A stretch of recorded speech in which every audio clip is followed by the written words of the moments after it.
Since my parents are coming to live here, can you leave? His unexpected request caught me off guard. To be told such a thing in the house we've shared. Okay. But I need some time to pack. Can you wait until tomorrow? That was my response. After some thought, he coldly replied, "Fine. I'll stay in a nearby hotel until then. I don't want to see your face." I wondered where he planned to get the money for the hotel. From our joint account, perhaps? I decided not to ask him right then and remained silent. "If you leave any of your stuff, I'll throw it away," he said as he opened the door. I watched him leave and let out a deep sigh. I'm the one paying $1,800 a month for the house mortgage. Sometimes I wondered if he truly understood that. I pulled myself together and contacted our daughter, Anna. "Anna, I need to leave the house for a bit. Can I stay with you for a while?" "Sure. I'll come pick you up tomorrow." "Thank you so much." Feeling grateful for her words, I dialed another number. I felt like George had been looking down on me, so I decided to give him a lesson. In the end, George had a tough experience. "My name is Sarah. I'm 51 and I spend my days working hard at work and at home. I live with my husband, George. One day, I met him through an acquaintance and before I knew it, we were married. At 23, we were blessed with an angelic daughter, Anna. However, George hardly ever paid attention to Anna and I was mostly the one taking care of her. "Hey, play with Anna once in a while." He carelessly responded, "That's a woman's job, right?" Yes, he had decided that housework was a woman's duty and wouldn't help. But Anna was such a good child, always helping me whenever I was tired. "Dad, if you're relaxing, help out. Housework is your mother's duty." Without hesitation, Anna retorted, "Then what's your duty? Mom works for both you and her." Even George couldn't resist helping a bit after hearing her genuine words. Now, Anna has built a new life in a distant state, living happily with her husband's family. My parents passed away in an accident 5 years ago, and I had to let go of our beloved family home. George's parents live a bit far away, and we only see them at occasional family gatherings. They don't interfere with our lives and live peacefully. The relationship between George and me was, to put it mildly, complicated. Simply put, he's living day to day like a part-timer. "How's your current job?" "I quit." Again, his nature is to quit at the slightest obstacle. Whenever there's a problem, he runs away quickly. At best, he stays at his job for 3 months. At worst, he quits on the first day. Because of this pattern, there aren't many companies willing to employ him long-term. So, even at 56, he's stuck doing part-time jobs. We often fight over this. "Don't you want to take things more seriously? You're so persistent. People just don't appreciate my abilities." George's educational background is impressive. He graduated from a renowned university. But one's worth isn't just about their educational background. And I believe he should utilize that impressive education in his work. But I sometimes doubt if he's truly leveraging his abilities. My background is different. I started working right after high school. During high school, my father fell ill, and I had to support our family financially. Thanks to that, I've become a reliable figure in my company. Yet, it seemed that George didn't appreciate my efforts. "You didn't even go to college, yet you complain about me." Whenever I voiced my opinions, he responded this way. So, lately, I've been careful about what I say to him. Back when he was chasing his dreams, his eyes shone so brightly that I was captivated. Just like stars, while pursuing his dream, he truly sparkled. But recently, that spark seems to have disappeared. I wonder what he thinks of me? Lately, I've been having thoughts like that more and more, even considering divorce. Then, a surprising incident happened. I was a bit curious and checked our joint bank account. It's decreased by $2,000. Why? For someone like me who doesn't waste money, this amount was a shock. After all, I've been working hard to protect our household finances. So I asked him, "What did you use this $2,000 for?" He replied with an annoyed expression. "Actually, I gave it to my parents." I thought to myself, why? His parents, nearing 80, were really energetic and enjoyed doing volunteer work. I had never heard that they were in trouble, so I was surprised. I always considered his parents to be dependable. They've helped us in the past, but I never imagined they'd need our help. I couldn't hide my shock and surprise that he spent $2,000 for his parents. When I asked, "Why did you spend so much money?" he replied proudly, "Actually, my mother's birthday is coming up, so I decided to give her a surprise hot spring trip." "But why from our joint account?" I asked. He calmly replied, "It's okay. It's all part of being filial." I was a bit angry and said, "Shouldn't you have used your own pocket money?"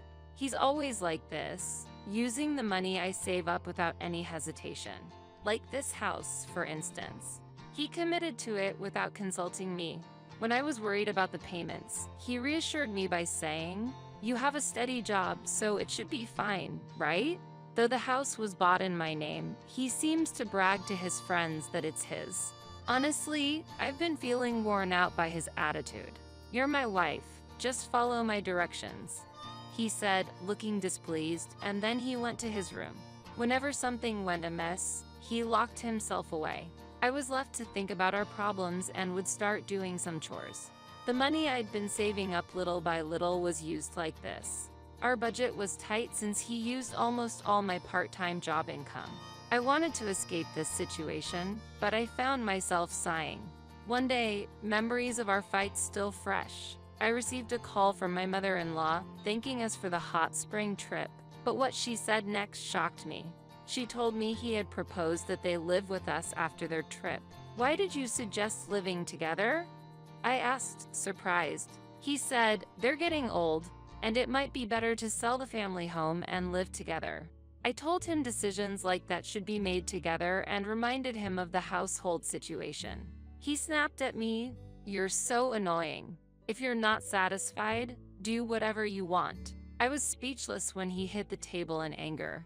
"All right, but I need time to pack. Can you wait until tomorrow?" He replied, "It's okay. I wanted some space anyway. I'll stay at a hotel for the next couple of days." I wondered where he'd get the money for the hotel. "It would probably be from our joint account. If I find any of your stuff, I'll throw it out. Don't forget anything," he said and left in a hurry. Watching his back, I felt drained. "Don't you know that I'm paying a monthly mortgage of $1,800? I muttered to myself and then decided to contact Anna. She lives in another state, but she has always been my rock. "Hello, Anna. You won't believe what happened." "What's wrong?" Anna's voice was as kind as ever. "It seems that suddenly, his parents are coming to live with us, and he told me to leave." "What? Seriously?" I could sense her shock. "Yes. I really don't understand him. That's troubling. But if there's any way I can help, let me know." Her comforting words lightened my heart a bit. She's always been there for me. I was wondering, can I stay at your place for a bit? "Of course. Don't even ask. You're always welcome." I was grateful for Anna's bright words. "Thank you. This really helps." After hanging up the phone, I took a deep breath. I had decided to go to Anna's place, but it wouldn't end with just that. I had my own plans. Now, I need to make another call to solve one more problem. It seemed like he was underestimating me. If that's the case, maybe I'd give him a little surprise. And so, I called someone. "Hello, sorry for the sudden call, but I need your help tomorrow." As a result, George found himself in a much more difficult situation than expected, and his home felt like a true sanctuary for the soul. For the first time in a while, I had a genuinely relaxing moment. I decided to momentarily forget about work and, for a change, enjoy some me time, so I took paid leave. And his husband and father-in-law warmly welcomed me, making me feel like I was truly part of their family. The bond of the family after her mother-in-law's death felt incredibly special. My little granddaughter was initially wary of me, but by the next day, she reached her hands out to me, wanting me to play together with her. Her voice calling me Grandma felt oddly comforting. As I was enjoying this peaceful time, my mobile suddenly rang. Looking at the notification, I thought to myself, I knew it. I let out a sigh and answered, Hello, what is it? George, as expected, sounded frantic. What happened? The house is a mess. Imagining his surprised face, I suppressed a chuckle. That's because, like you said, I removed almost everything. What do you mean, almost everything? Actually, the person I contacted was a friend who runs a waste collection service. They helped me clean out my furniture and appliances like my sofa, bed, refrigerator, and washing machine. Recyclable items were sent to a trusted recycling shop, while non-recyclables were properly disposed of. You know that I chose and bought most of the stuff in our house, right? I playfully teased George. Do you recall anything you bought with your own money?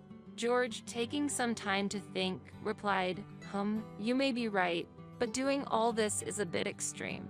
At that moment, Anna quietly approached me and said, Mom, let me borrow this for a bit, and gently took my phone with a smile. Seeing her smile reminded me of the old times when she used to scold George, which felt nostalgic.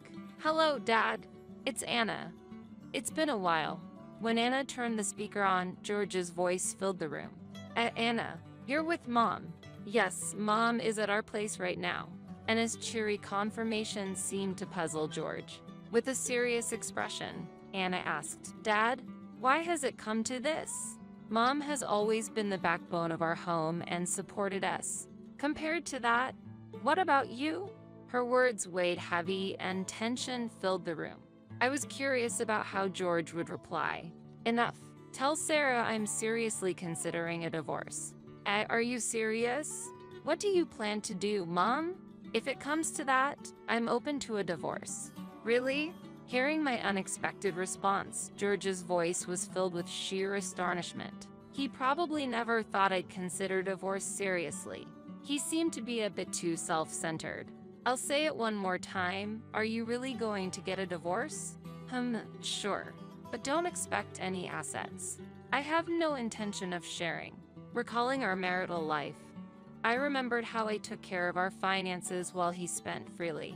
We often had money-related arguments. It's okay. I get it. Just make sure to transfer the house's name. Sure, the house is yours now. All right then. I'll prepare the necessary documents. Thanks.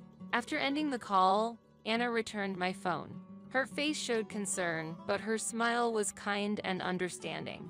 Mom, are you sure about the house? You bought everything with your salary, right? Well, there's nothing to worry about. Actually, when I told Anna the truth about the house, she burst out laughing. Indeed, I acquired that house with the money I earned. But there's still a mountain of unpaid mortgages. The amount of those mortgages is many times George's monthly salary. I can't imagine him paying that every month. I see.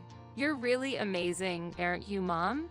I've been working behind the scenes a bit too, so Dad will probably get into a fix soon. Anna said with a smug smile. What do you mean?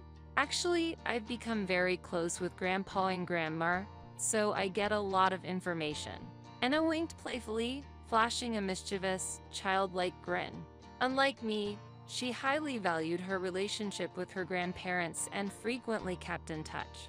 Because of this, after Anna reached out to her grandmother, things quickly escalated. My in-laws decided to cut their trip short and came to apologize to me. Sarah, we're truly sorry. We should have explained our situation.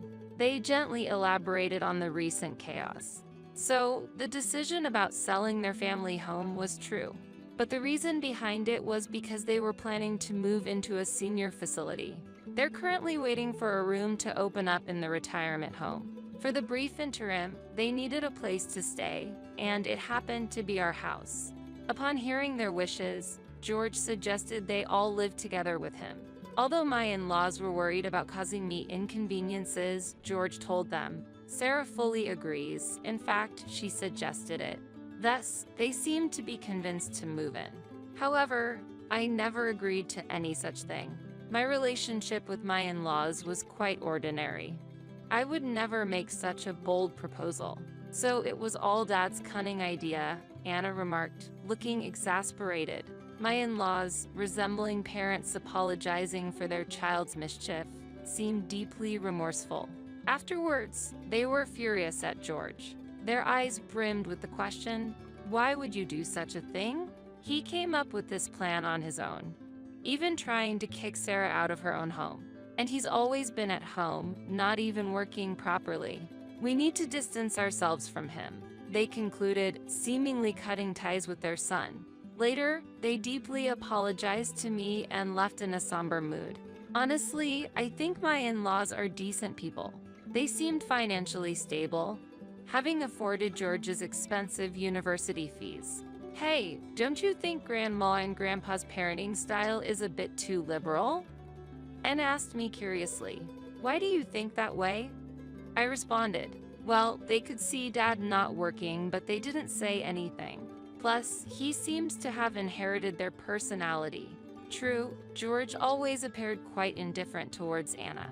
My in-laws seemed absorbed in their volunteer work and hobbies, drawing a line between them and our family. However, maybe that's not unusual. I was always worried about Anna and occasionally called her. Perhaps my in-laws' leniency influenced George's selfish behavior. But George is an adult. He shouldn't let little things upset him and should act responsibly. It's only been a month since our divorce when my phone rang. I saw George's name, someone I considered part of my past. With a slight frown, I answered, "What now? We have nothing left between us. Listen, it's about the house mortgage." There was panic and confusion in his voice. Apparently, he received the next mortgage statement. I diligently paid $1,800 every month, but he might have been unaware of the amount. It says $1,800 a month? Unbelievable. Yes, I've been paying it properly. You graduated from a good school, right? You can manage that, can't you? I could understand his shock. George's income was just over $1,200 a month.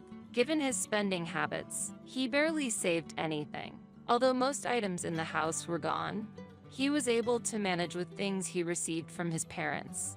However, he wasn't good at housekeeping and ended up spending money on eating out and laundromats. For him, a mortgage surpassing his income would be tough.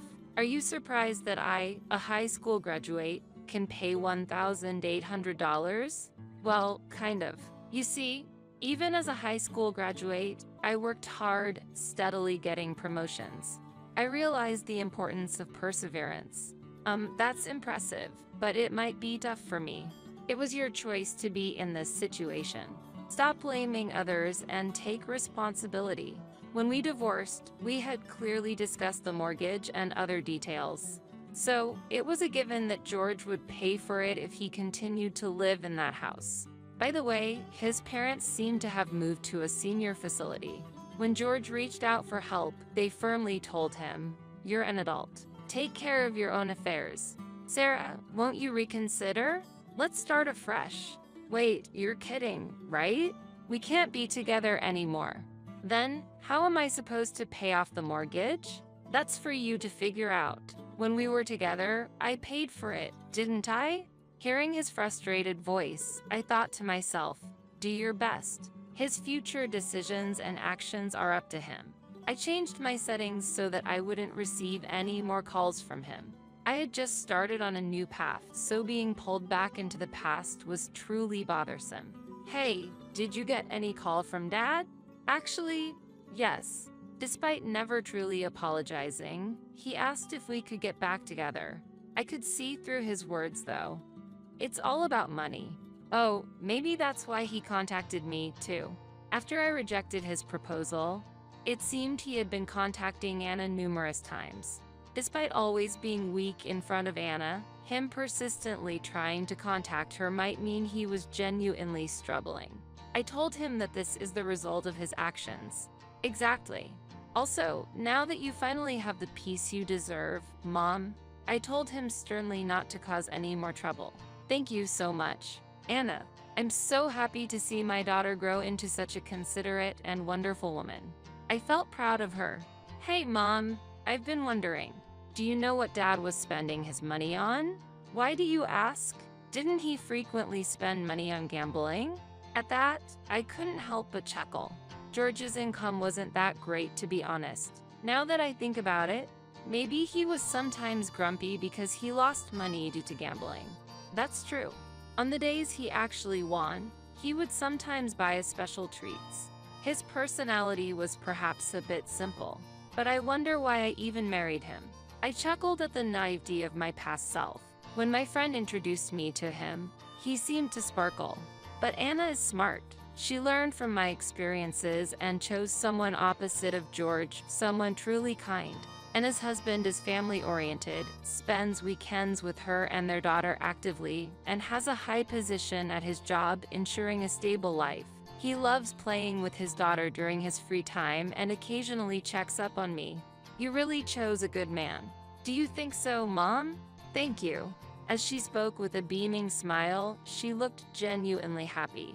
From now on, it's time for you to enjoy your life more. I'm getting older though. I'm not sure where to start. Age is just a number, Mom. You can still find a lot of happiness ahead of you. Hearing Anna's words warmed my heart. I suddenly hoped for someone understanding like Anna's father-in-law to be my next partner in life. Just then, I heard my granddaughter calling out to play. Grandma, come play with me. Oh, have you been waiting to play with me? Let's play together. Surrounded by Anna's joyful family, I, too, was smiling. I'm glad that Anna is blessed with such a wonderful family. Changing the topic, it seems George faced financial difficulties and had to sell the house. He used the money to pay off some debts but moved to a cramped apartment. He struggled to find a stable job and his debts only grew. Eventually, he couldn't even pay rent and ended up living on the streets. One day, I heard shocking news that he was taken away by a shady group. His path was indeed a result of his own choices. George's parents felt deeply remorseful. They didn't want to burden me anymore. They sold their house and used their savings to pay for a facility. They also ensured their inheritance would go to me. I don't need this much money, I told them, but they insisted it was their apology. In the midst of all this, with a bit of financial freedom, I considered moving out of Anna's home. But, Mom, you can stay here. I certainly don't want to bother you and your family, Anna. Actually, my husband and I were talking about living together with you. Really? It seems Anna's always cared for me. And after discussing it with her husband and father-in-law, they planned to invite me to live with them. And then, I received the invitation at just the right time. So, Mom, don't be too concerned. Just have fun playing with the kids. Okay, thank you, Anna. My granddaughter had taken a real liking to me. Due to Anna's husband's background of being raised in a single-parent household with his father, he warmly welcomed me into their home. Anna's father-in-law also expressed his wish for me to live happily, and with that kind gesture, I decided to move in with them. Previously, money was tight, so I had to work. But now, with the help of Anna, her husband, and her father-in-law, things have become much easier. And here's some exciting news. Anna is expecting her second child. In the meantime, I've been helping around the house, playing with my granddaughter, and spending my time that way. Anna's father-in-law also helps with household chores just like me, so we have a fun time together doing things around the house. Whenever I do something, the family always says thank you, and that makes me very happy. Unlike my previous husband, this family openly expresses their gratitude. Each time, I truly feel, I'm so fortunate. When asked, how do you get along with my father-in-law? I replied with a smile, I want to spend my life with him forever. That's good. It feels like a new family, Anna said, gently rubbing her belly. With Anna in my life, everything has become much brighter. Meeting her might be the only thing I'm thankful for regarding George, LOL. With that thought, I'm motivated to do my best for my family today as well. Sarah, if you'd like, I want to walk through life with you from now on. How does that sound? Are you sure about me? If so, of course, let's be together. I responded to his words like this. I've regained my confidence. I was on the verge of forgetting my own worth, but his words made me realize its value again. I believe that as a family, we'll face many happy moments and challenges together from now on, and that truly warms my heart.